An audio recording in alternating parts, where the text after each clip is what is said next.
Okay, we can't play no more. You know what I'm talking about. You know what I'm talking about. You know we can't play no more. But guys, right quick, I want to talk about Steve Harvey. I was listening to Sean Bradley this morning, and y'all know I adore Leos because they say what they want to say, and they strong enough to stand in what they say. I'm not. Funky Dineva is a Leo. And, you know, basically, if you gonna say it, stand in it.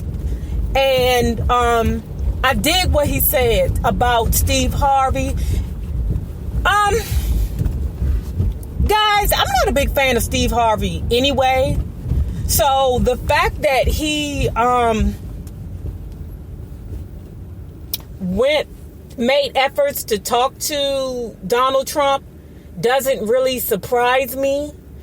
I know I have some people that kind of like Steve Harvey, but let me tell you some things about Steve Harvey. And tell me if you guys have experienced this, but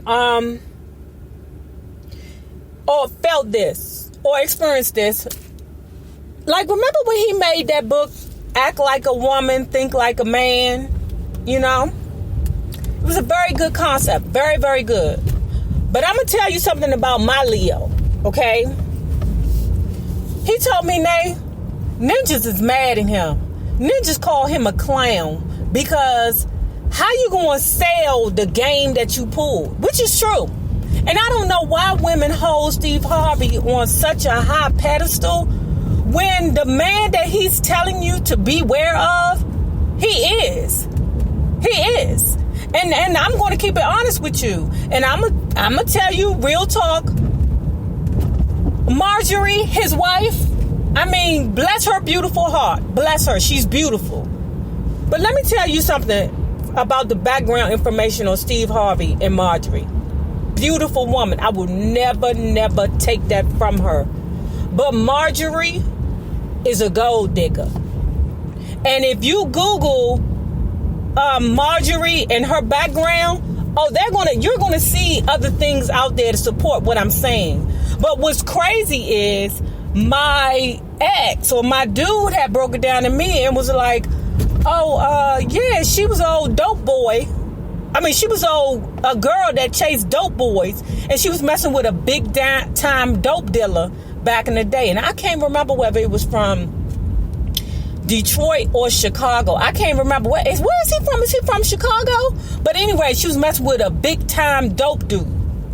Then when she was in college, and she had a reputation for messing with a lot of dudes in college. You know, I'm not faulting her for that, because it's been times where people have came up on me and thought that I messed with somebody. I might have, I might not have. But, you know, once people put it in their mind, certain things about you, it's nothing that you could do to fix it. You know, like Drea from Basketball Wives she was like, can't you erase your wholeness? I don't know if you can ever erase your wholeness. You can stop being a hoe, or you can put your hoe on pause, because like I said, once you're an addict, you always an addict. Even if you stop tricking, you always going to be known as a trick. Once you stop hoeing, as soon as you see people from back in the day, they still going to be like, oh man, she used to be a hoe. That's going to follow you everywhere. But the thing about Marjorie is that what happened was she was messing with this old dope boy. And I think that was her first baby father, or her first two kids. And what happened was the dope boy had got locked up. And Marjorie, being a paper chaser, started messing with his cousin and had babies, or was it his cousin or another one of his family members?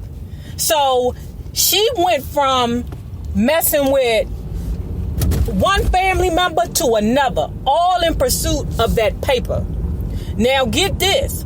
All the while, it's true, Steve Harvey has known her all that long. They've known each other for a long while. But she wouldn't mess with Steve Harvey because Steve Harvey wasn't making no money. And he couldn't get with her because he didn't make enough money.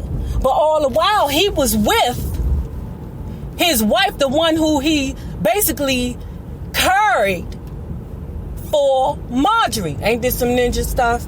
But I ain't worried. the chickens come to roost eventually, y'all. You know, they come to roost eventually. So what ended up happening was the woman who he was married to before he got with Marjorie, because, you know, Marjorie probably let him come over and, you know, take her trash out from time to time and maybe might pay her light bill, but that wasn't going to be her man because Steve wasn't making no paper. You hear me? But all the while, Steve still, you know, while he was with his wife, the one who he carried, he was still loving Marjorie. You know how it is. You love somebody that don't love you. You know how it is. You know what it's all about. He lusting for her. So what had ended up happening was when Steve Harvey came up, all of a sudden, Marjorie Harvey came available. And once she became available, well, let's put it this way. It just so happened when Steve Harvey started making that cake, because notice, she was just his, air quotes, friend when he was struggling. But when he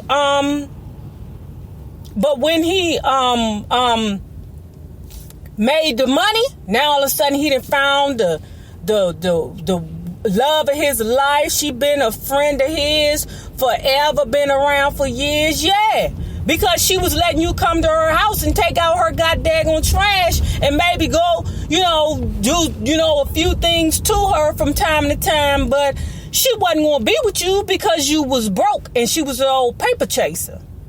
See? So when he came up, she became available. Now, and that's when he carried the ex. I mean, carried her. So he's finally getting the opportunity to mess with the woman who he been wanting to mess with his whole life, or his whole adult life, because now he can afford her. Now he's able to put all the clothes on her that she wants to be, you know, that he knows he has to put on her. Because if y'all notice, Marjorie, she stay laced. You hear me? She stay looking fly. I mean, that woman, I mean, come on. And Steve, come on. You supposed to be a big and bad player from the daggone Chicago or the D. I forget, you know, because they both two rough, tough RTDs, rough, tough, and dangerous. They both, you know, nothing to be played with. But you supposed to be this old bad mother sucker player from the Himalayas, and you didn't let some old paper chaser come up on you, because that's what happened. Marjorie seen an opportunity, and honey, she grabbed it, because she knew that he was an old sucker that been wanting her for friggin' years, and he was the one to pick her up, and wasn't nobody showing her no friggin' love, because they seen her as some trash. After you sleeping with the dudes in college, then you turn around and you sleep with two family members because you busy chasing the paper, and then all of a sudden now you done left the second family member, because you like, oh, he's green. And of course you do supposed to marry a man that marries you, that loves you more than you love him. But I'm mad at Steve that Steve didn't recognize what that woman was. I'm mad at him, because my thing is, you supposed to be selling the game like you this, you know, like you supposed to be this advocate for women, trying to help women out, and you's an old sucker yourself.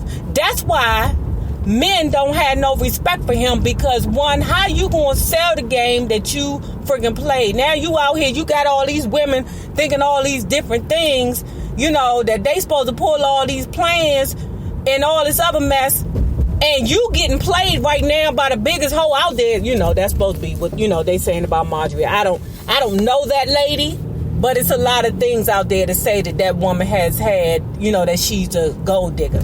You getting played by the biggest gold digger out there, and then you're going to turn around and sell a story about how to keep a man and get a man, and you shizzed on the woman that was riding with you when you was homeless. You see what I'm saying, guys? So, to me, Steve Harvey don't really have no integrity anyway. And see, nobody's ever mentioned, you know, how them two met, and the realness behind how them two met. So, you know, like I said, Marjorie is a beautiful woman, you know, light skin, you know, pretty eyes, blonde hair. She got beautiful children too. But I really just don't have no respect for Steve Harvey, period, when it comes down to some of his decision-making skills. As far as I'm concerned, he got to keep his money up in order to keep his woman. And he'll sell his friggin' soul to keep his money up, because he know that if he does not meet or he does not cross over, because that's what a lot of people try to do, the crossover. Some people call it cooning. I call it the crossover. Crossover meaning whatever integrity that you do have, it's gone now. Because now you got to sell your soul to make paper. And you know that man, he want to be assimilated into mainstream so friggin' bad, because he used to be homeless, sleeping in his car. He ain't trying to go back nowhere. You a king of comedy, but you and your wife sleeping in the car together. Now that's the woman that's sleeping in the car with you. Now that's the woman who you supposed to ride with. Not some old hoe that come out of the blue and be like, "Hey Steve, you looking good now. You looking good." And you be looking at like, man. Anyway, y'all, I'm not surprised that Steve Harvey met with Trump.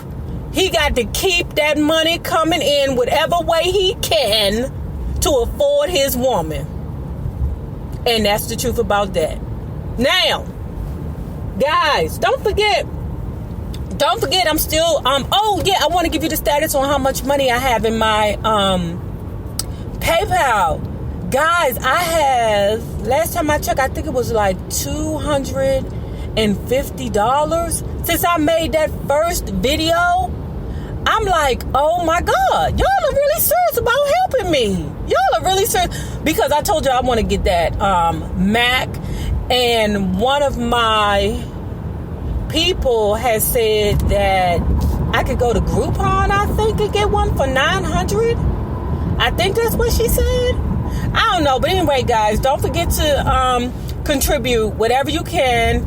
Narob on YouTube at yahoo.com. That's the email you enter for my PayPal. And again, thank you guys for all your support. I think I'm like at 11,000 now, guys. 11 freaking thousand. 11,000, and I haven't even hit my year.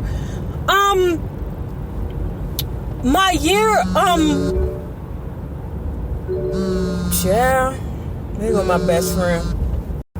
I'll talk to you later, guys. Maybe in the morning. Deuce.